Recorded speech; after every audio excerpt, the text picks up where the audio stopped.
People think I'm strange. Because I always wear old-fashioned high-collared shirts.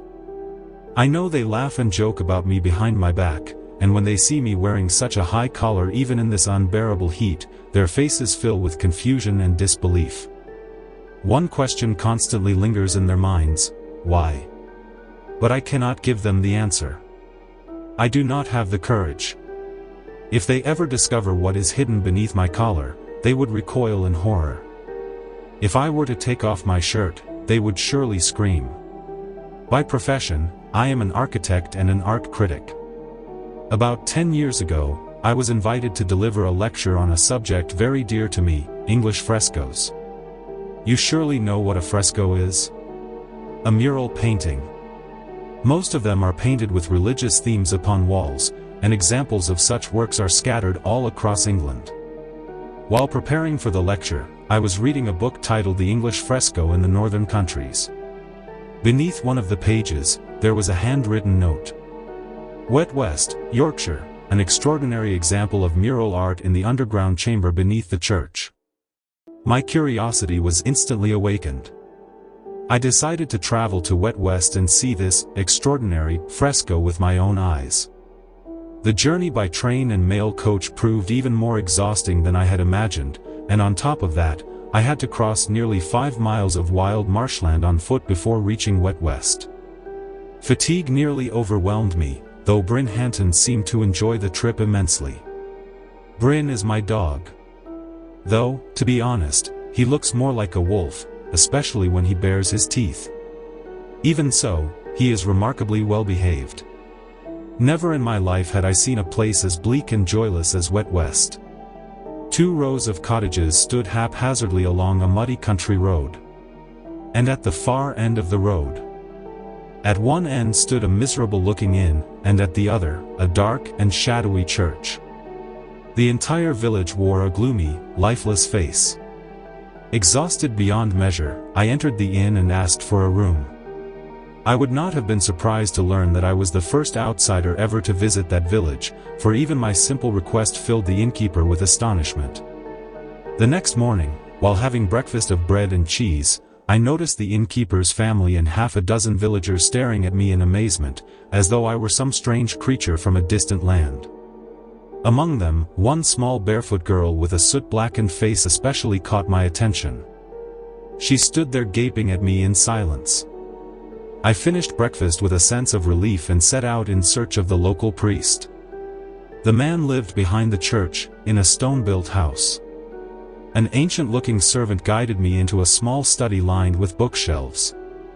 In one corner of the room, seated in an armchair, the servant's equally ancient-looking master was snoring softly. Good heavens! The old man jolted awake at the announcement of my arrival. I apologize for disturbing you. I introduced myself. After a little casual conversation, I came to the real purpose of my visit. I explained that I had traveled there to see the frescoes in the church crypt. The crypt, he repeated in disbelief. It has been locked for nearly 50 years. Could you give me the key? He slowly shook his head. And why not? The old man seemed to shrink deeper into his armchair with fear. It is impossible to explain, he murmured. And even if I did, you would never believe me. I have a certain reputation for never giving up until I get what I want. As my eyes wandered around the cluttered study, I began thinking of a way to persuade him. That was when I noticed an entire shelf filled with books about birds. Do many migratory hawks visit this region? I asked casually. Oh yes. Magnificent creatures they are, Mr. Blake. Are you interested in ornithology, Mr. Blake? Very much, I lied smoothly. The old man's eyes suddenly lit up with delight. Then do sit down comfortably. Shall I ask for some tea?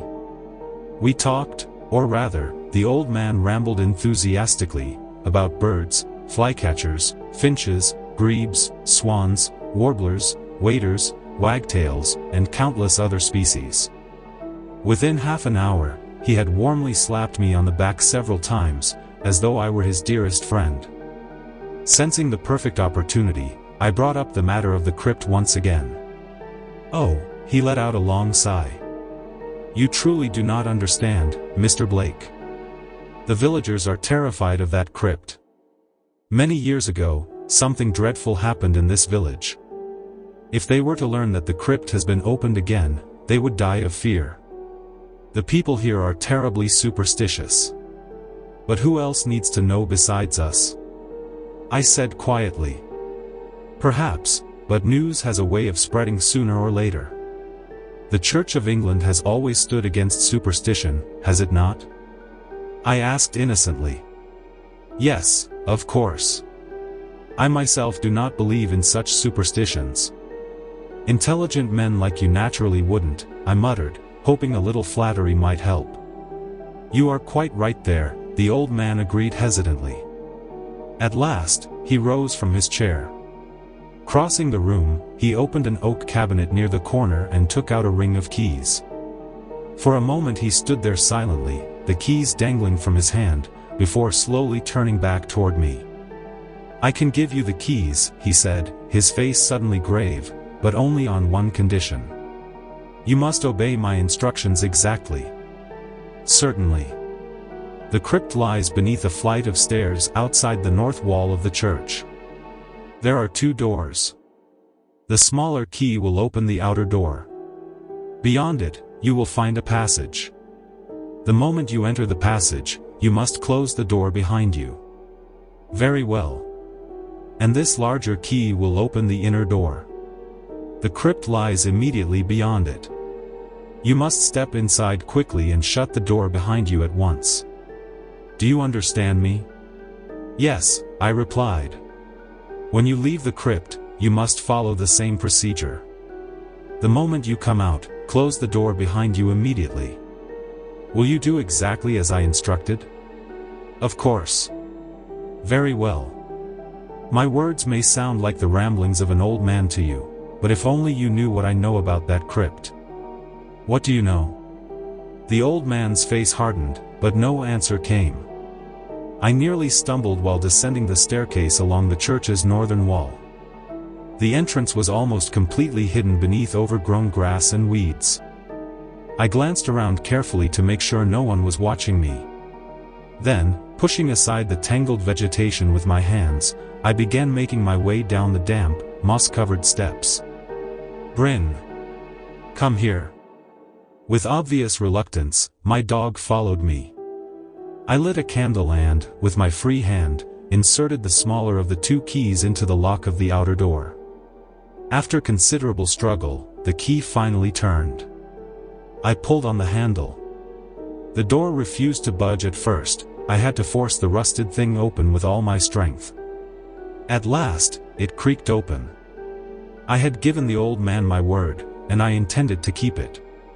Taking Bryn with me, I quickly stepped into the narrow passage and immediately shut the door behind us. A foul, stale odor hung heavily in the air.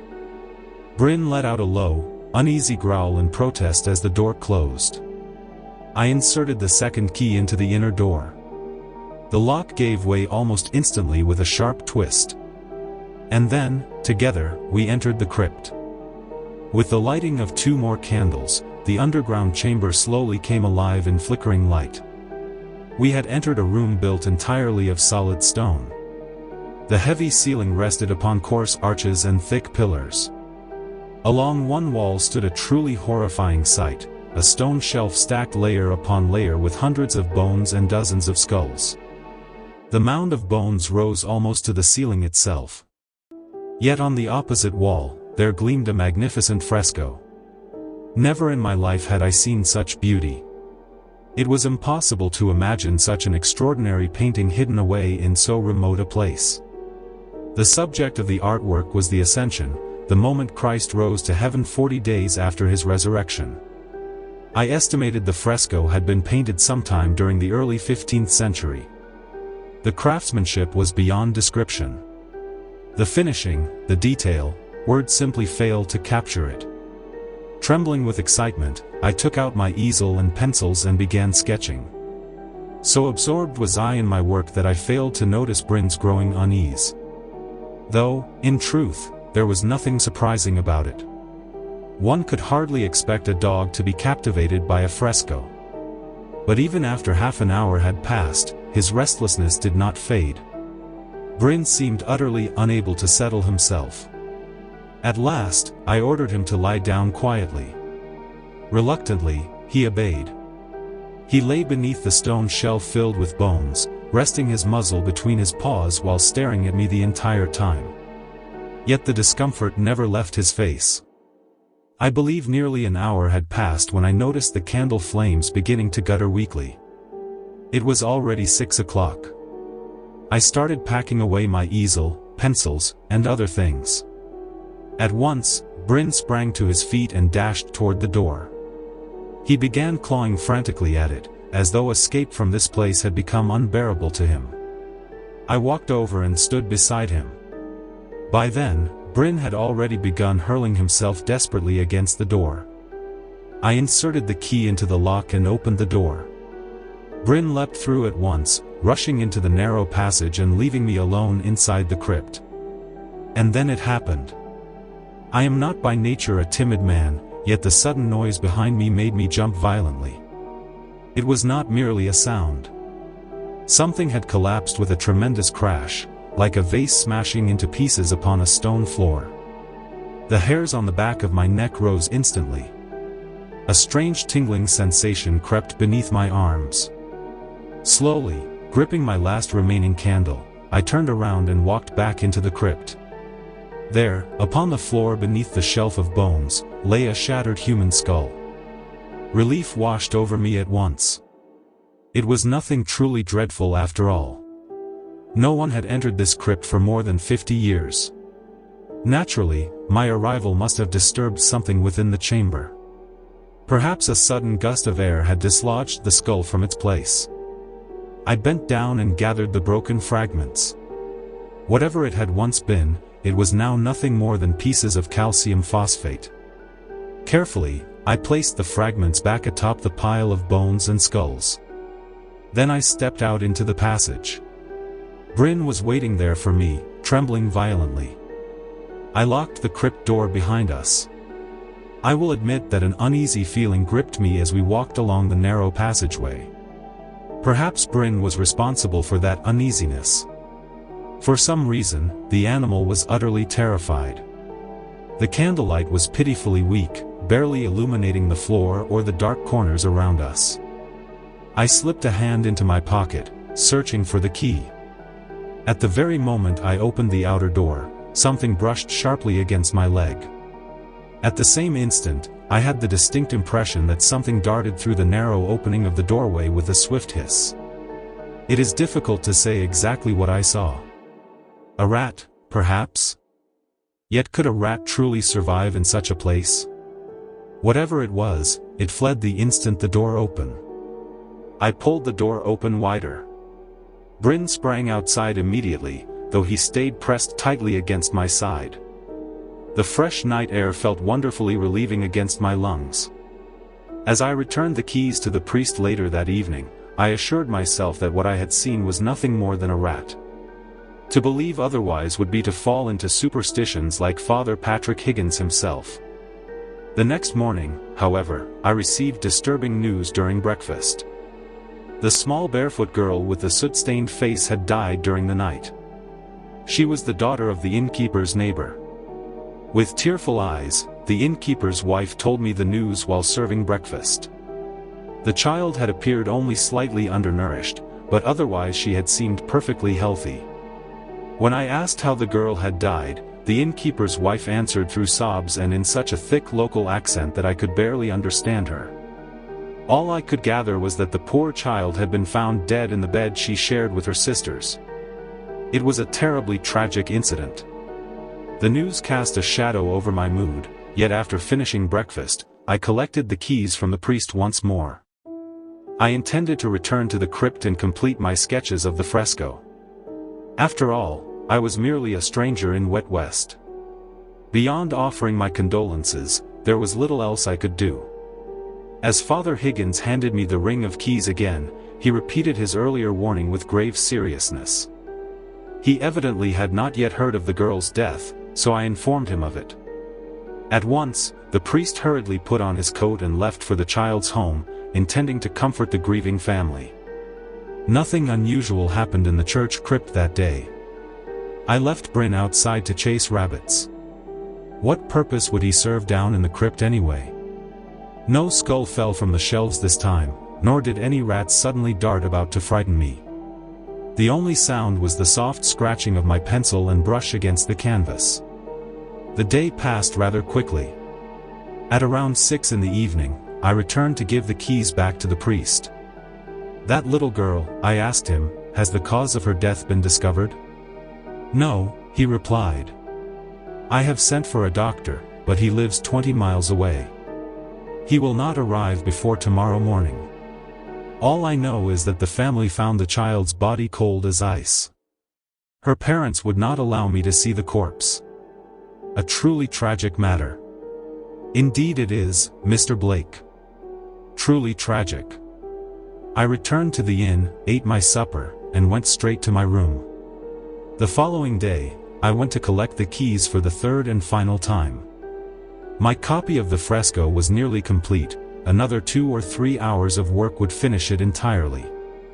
But this time Father Higgins seemed deeply reluctant to hand over the keys. I found him pacing anxiously about his study, pressing a hand against his forehead. The moment he saw me, he stopped abruptly. Pointing a trembling finger at me, he declared, "Mr. Blake, you and I have committed a terrible wrong." His words stunned me into silence. "Abraham Kelly is dead, murdered, and we are responsible for it." "But, who is Abraham Kelly?" I asked. "And why should we be responsible for his death?" "He was the village blacksmith. This morning they found him dead in his bed, just like the little girl." The priest collapsed heavily into his armchair, his eyes glistening with tears. The doctor came to see me. He examined both bodies. And he told me the cause of death. His voice trembled. "Murder by strangulation. The child was throttled to death, Mr. Blake." Never in my worst nightmares did I imagine that devil would return to Wet West again. I stared at him in complete bewilderment. "Sir, I do not understand a word you are saying." He looked at me with a strange expression of disgust. "Then let me tell you a story, Mr. Blake. 50 years ago, when I was still a young man, I first came to this village. At that time, Wet West had a landlord. The villagers knew him as the Lord of the Manor of Wet West. His real name was Sir Roger Dapard, and he. There was a manor house in Wet West?" I interrupted in surprise. "Not anymore," the priest replied. "After Sir Roger's death, the house was demolished stone by stone.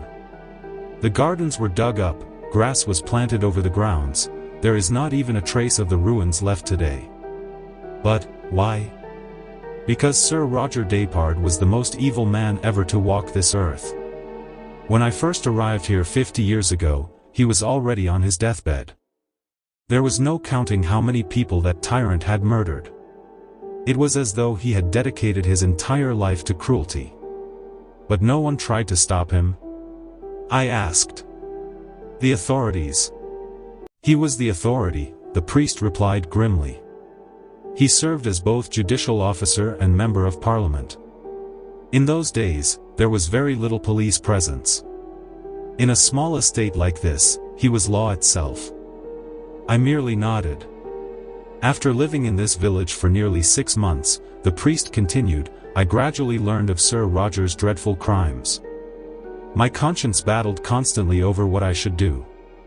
But the decision became easier the day I was summoned to the manor house itself. Sir Roger was already on his deathbed by then." The old priest paused briefly. "I was afraid to enter that murderer's home. Yet, as a man of God, it was my duty to see him. I had witnessed many terrible sinners repent when they sensed death approaching." He released a long, weary sigh and gripped the arm of his chair tightly. A look of hopeless despair settled across his face. I can still remember that building as clearly as though I had seen it yesterday, despite the fact that it vanished long ago. 4 tall towers stood at its corners, blackened by time itself.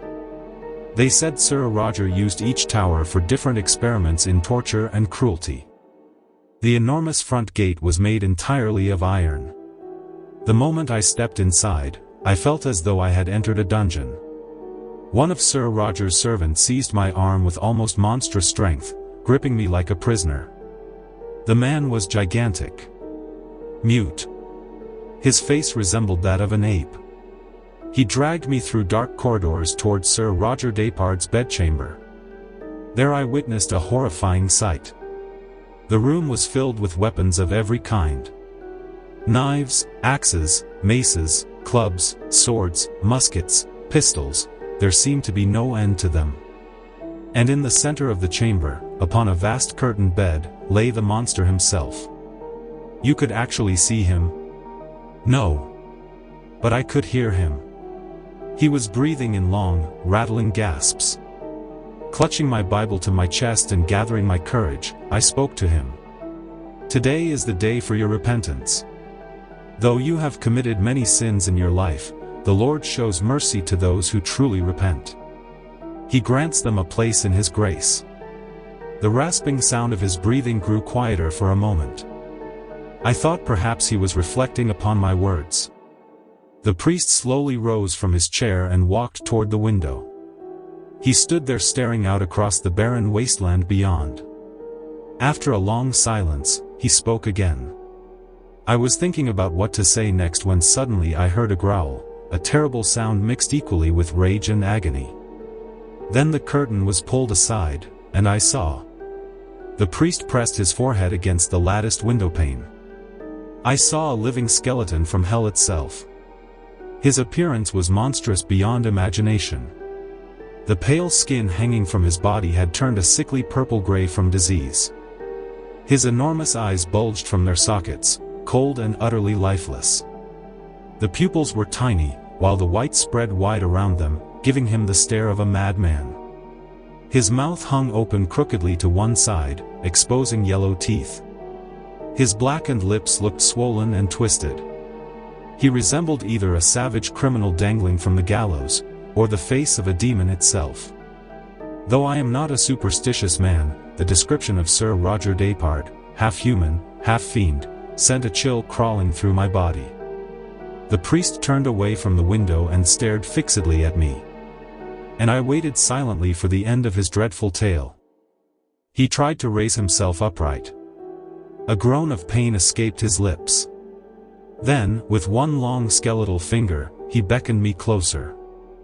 I stepped toward him, believing that perhaps the terror of death had finally awakened remorse within his soul. I thought he wished to confess. "Speak," I whispered. "I will murder you," he groaned. "I am ashamed to admit it, Mr. Blake, but I leapt backward in terror and lost my balance, crashing onto the floor. While I struggled desperately to rise, he began laughing in a thin, rattling voice. Then he broke into a violent fit of coughing. "Do not be afraid," he whispered once the coughing subsided. "I no longer possess the strength. Confess your sins," I pleaded. "Otherwise you shall spend eternity in the deepest pit of hell." In response, he uttered only a single word. "Good." By then, I was trembling with fear.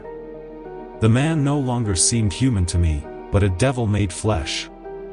"Do you feel no regret?" I asked him. A strange expression crossed his twisted face, not physical pain this time, but mental torment. "Yes," he answered. "Then tell me what you regret," I said, forcing myself to sound braver than I felt. "Come closer, priest," he hissed, crooking his bony finger once more. I cannot speak loudly. I gathered my courage and approached him again. He lay half reclining against the pillows, gasping heavily for breath. "Tell me what you regret." "Priest. I cannot bear it, I cannot bear the thought that." "Yes, speak. Come closer." I obeyed him. He leaned toward me until his blackened lips were scarcely an inch from my ear. I cannot bear the thought that I shall never kill another human being again. The priest shuddered visibly as he repeated the words. His confession horrified me, Mr. Blake. My entire body froze with terror. Once again he burst into that dreadful laughter, followed immediately by another violent fit of coughing. I stumbled backward, staring at him in horror. He coughed so fiercely it seemed he would choke to death at any moment.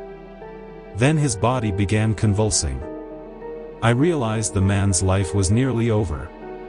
Yet he was not weeping because he was dying, he was grieving because he would never again be able to murder another soul. I will kill one more time. Sir Roger Depard bellowed like a maddened bull.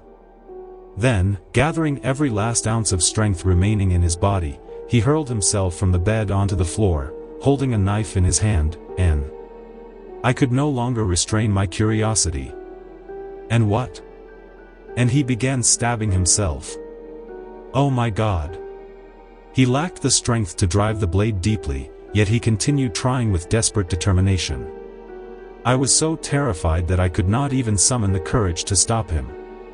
Again and again, he slashed at himself with the knife. He kept hacking at himself with the blade. At last, his hand became nothing more than a bloody mass of flesh. The severed hand fell onto the floor beside him, still twitching. This is your final chance, I told him quietly. Repent. He looked at me then. The light in his eyes had already begun to fade, yet he still had a few final words left to speak. I, Sir Roger Depard, he hissed, leave behind this severed hand, for murder and mutilation. The sentence remained unfinished. His eyes locked onto mine, and then he became perfectly still. The priest slowly returned to his chair. Looking utterly exhausted, he rubbed his eyes with trembling fingers. Depard was buried within a stone coffin behind the shelf of bones in the crypt, along with the severed hand. It was decided that the crypt would never again be opened. And it never would have been, had you not arrived in Wet West, and had I not foolishly allowed myself to be persuaded by you. He gestured weakly for me to leave. Then he turned once more toward the window, staring out across the barren land beyond.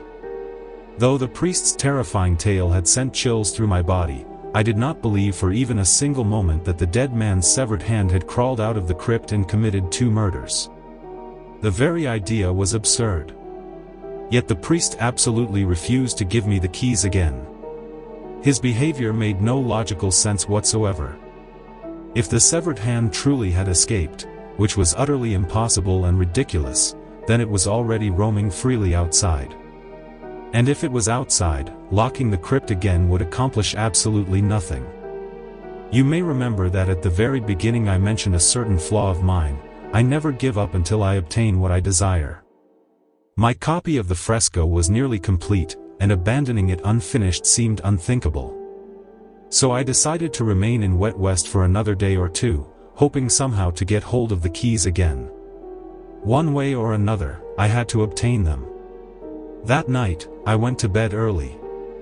But I had not been asleep long when Bryn's low whining woke me.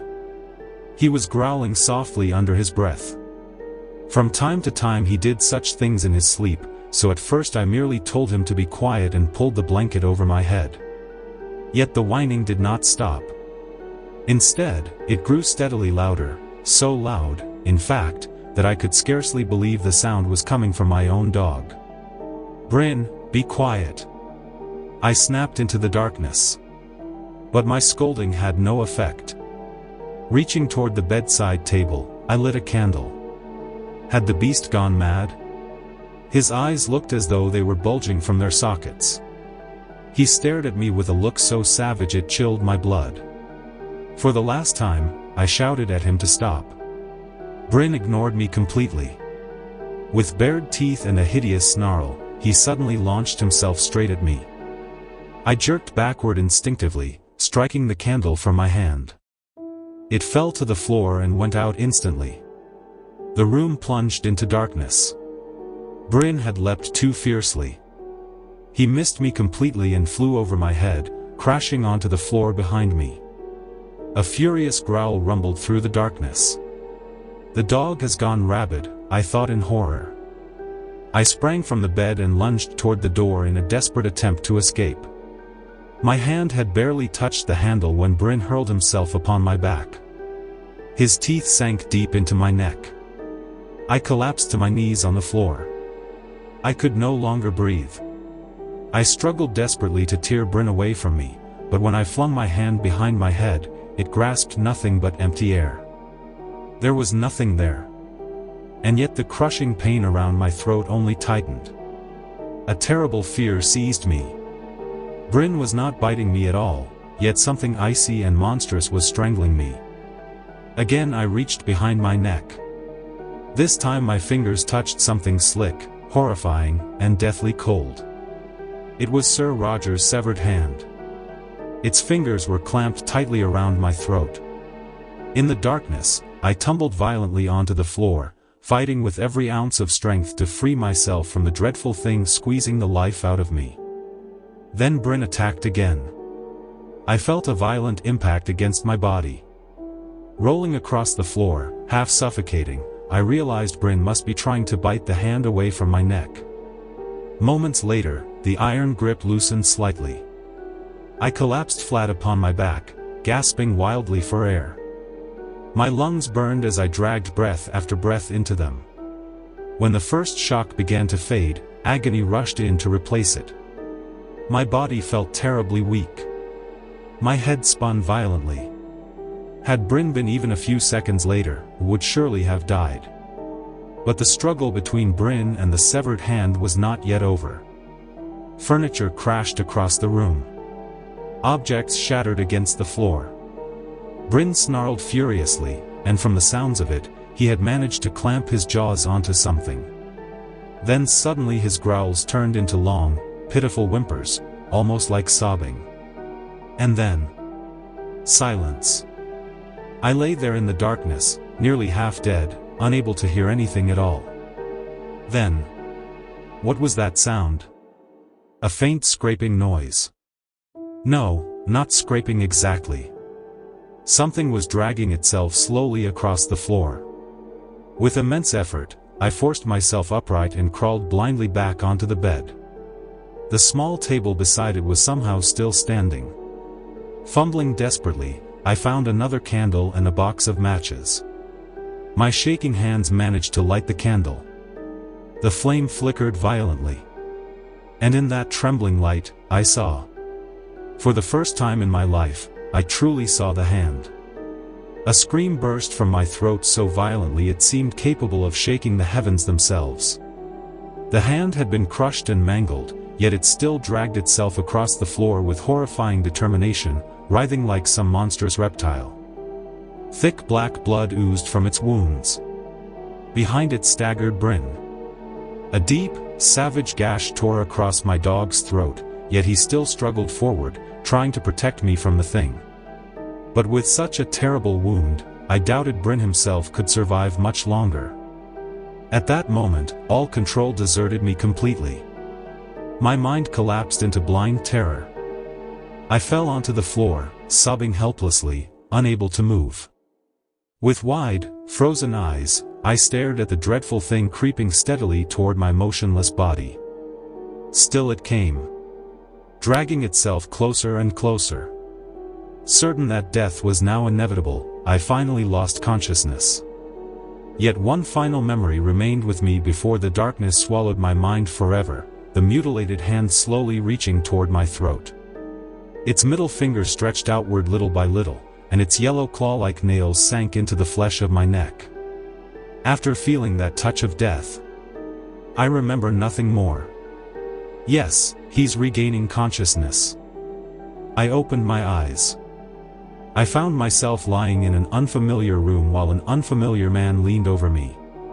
Wah! Only a broken croak escaped my throat before the pain overwhelmed me. My neck burned with unbearable agony. "Do not try to speak," the man said gently. "I am a doctor.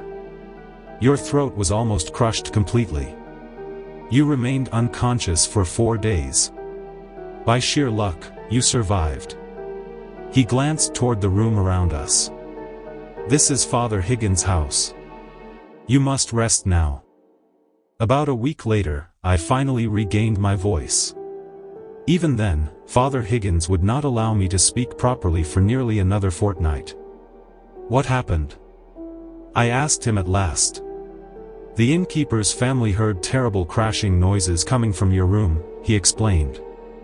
"They suspected it was the work of that severed hand, but they were too frightened to help you themselves, so they came for me instead." "And you?" I whispered, staring at the exhausted old man seated beside my bed. "What did you see when you entered?" "A dreadful sight, Mr. Blake. A dying man, a monstrous hand, and a dead dog. At first I thought you, too, were already dead. Your face had turned blue. Your tongue was hanging from your mouth. That thing still had its grip around your throat. But..." "What?" I croaked. He paused before answering.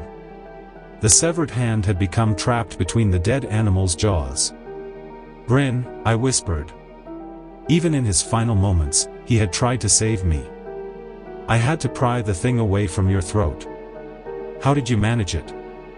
"There was a fire burning downstairs in the hearth," the priest replied. "I ran to it and seized a glowing piece of coal with the fireplace tongs. Then I pressed the burning coal with all my strength against the back of the hand. And it released your throat with such violence that it nearly hurled me backward onto the floor. Then I forced the coal directly into the palm of the hand. Its fingers kept clenching and twisting, opening and closing again and again. Then the sickening stench of burning flesh filled the room. The hand writhed violently, struggling to free itself from the dog's jaws. It thrashed across the floor several times, and then, at last, it became still. I thank God that I am still alive. I often think of Bryn, who gave his life to save mine. My faithful dog died 10 years ago. Yet he had bitten down upon that severed hand with such terrible force that even after death it proved impossible to pry the thing from his jaws. In the end, Bryn and the hand together were laid to rest within that crypt. The marks of that fiend still remain upon my throat to this very day, 5 purple finger-shaped bruises that never fade. And now, perhaps you finally understand why I always wear high-collared shirts to hide my neck. Your love and support are what inspire us to keep moving forward. If you enjoyed this video, please like, share, and subscribe to support our channel. Also, if you have experienced any paranormal, mysterious, or unexplained events in your life, feel free to share them with us via email. You can find our email address in the video's description box.